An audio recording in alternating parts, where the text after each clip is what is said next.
29 सितंबर 2008 की रात मालेगांव के भिक्कू चौक पर हुए धमाके में 6 लोगों की मौत और 100 से ज्यादा लोग घायल हुए थे।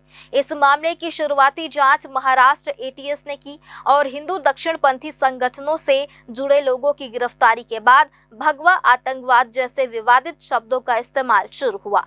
इस केस में साध्वी प्रज्ञा सिंह ठाकुर और लेफ्टिनेंट कर्नल प्रसाद पुरोहित जैसे नामों को कटघरे में खड़ा किया गया, लेकिन 17 साल लंबी कानूनी प्रक्रिया के बाद कोर्ट ने सबूतों के अभाव में सभी 7 आरोपियों को बरी कर दिया।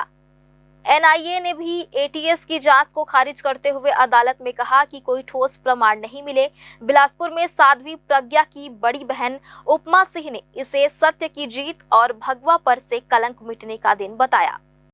29 सितंबर 2008 उस रात में मालेगांव के भिक्कू चौक के पास एक बम ब्लास्ट हुआ था, जिसमें साध्वी प्रज्ञा सिंह का नाम आया था। अभी उनको बाइज्जत बरी कर दिया गया और उनकी जो बड़ी बहन उपमा सिंह हमारे पास अभी मौजूद है। जी, कैसा लग रहा है? काफी समय बाद आपकी बहन बाइज्जत बरी हुई है, क्या लग रहा है? कितनी प्रताड़ना उनको झेलना पड़ा होगा? बहुत प्रसन्नता है और न केवल मुझे, पूरे देशवासियों को बहुत प्रसन्नता है।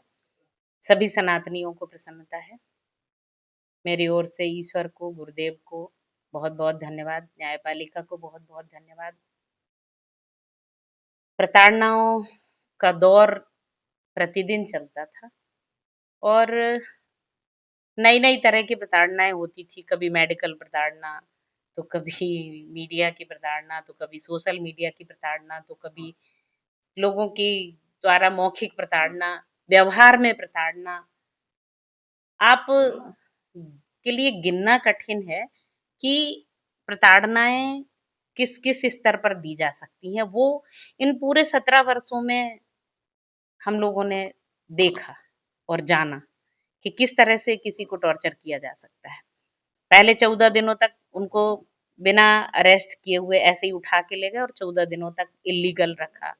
उसमें जो प्रताड़ना दी वो शायद मृत्यु तुल्य प्रताड़ना थी और उतनी प्रताड़ना किसी ने भी किसी भी काल में किसी महिला को नहीं दी गई जितनी साध्वी जी को दी गई। उसके बाद जो अलग-अलग तरह की प्रताड़नाओं का दौर चला, जेल में, कोर्ट में और ढेर सारी जगह। जब भी कोर्ट जा रही हैं तो रास्ते में लोग कुछ-कुछ बोल रहे हैं, मीडिया वाले कुछ लिख रहे हैं, प्रिंट मीडिया ने बहुत कुछ लिखा, इलेक्ट्रॉनिक मीडिया में दिखाया गया और उस समय जो वातावरण था उनके विरुद्ध तैयार कर दिया गया था। और उस पूरे वातावरण में एक ही चीज थी कि भगवा आतंकवाद है। हिंदू राष्ट्र होने के बाद भी भारत आतंकवादी देश है।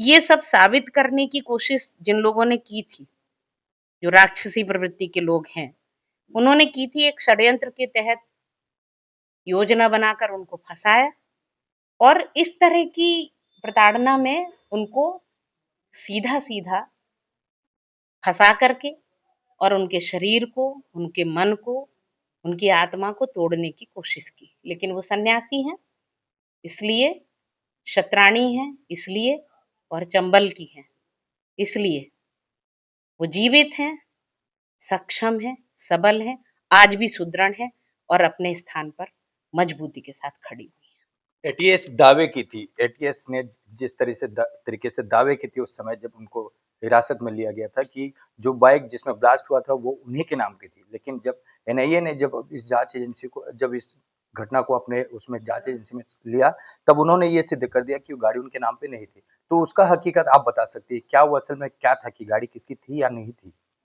नहीं, वो शुरू से कह रही थी कि मेरी गाड़ी नहीं है और ये चीज़ हमारे वकीलों ने उन मतलब विरोधी वकीलों ने कहा था कि उनकी गाड़ी है।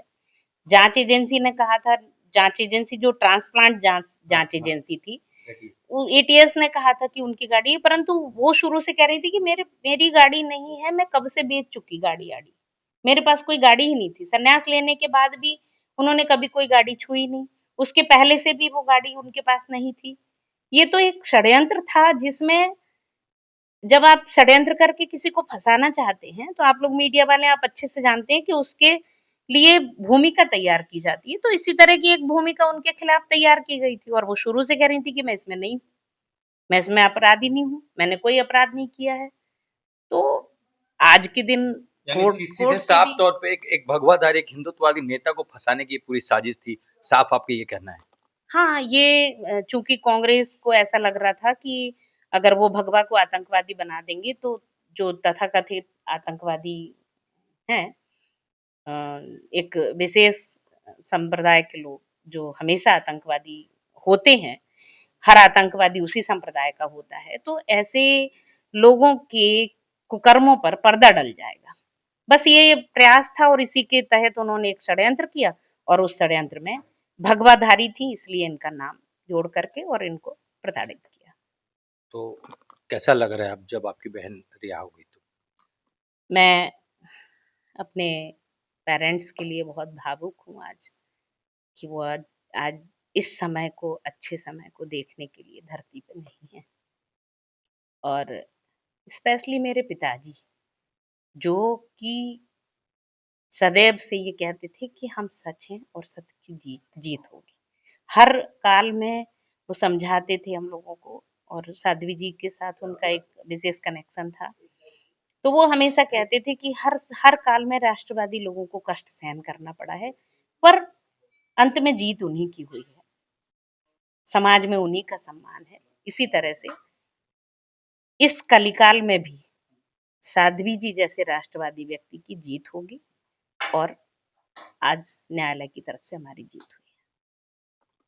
तो ये थी उपमा जी जिन्होंने कहा कि आज सत्य की जीत हुई है और असत्य की हार हुई है। जो राष्ट्र हित में बात करता है उनको तो प्रताड़ित किया ही जाता है, लेकिन नाम उन्हीं का ही होता है जो राष्ट्र के लिए सदैव अपने आप को न्यौछावर करते हैं। कैमरामैन राहुल ठाकुर के साथ पिंटू दुबे, ग्रांड न्यूज़ से।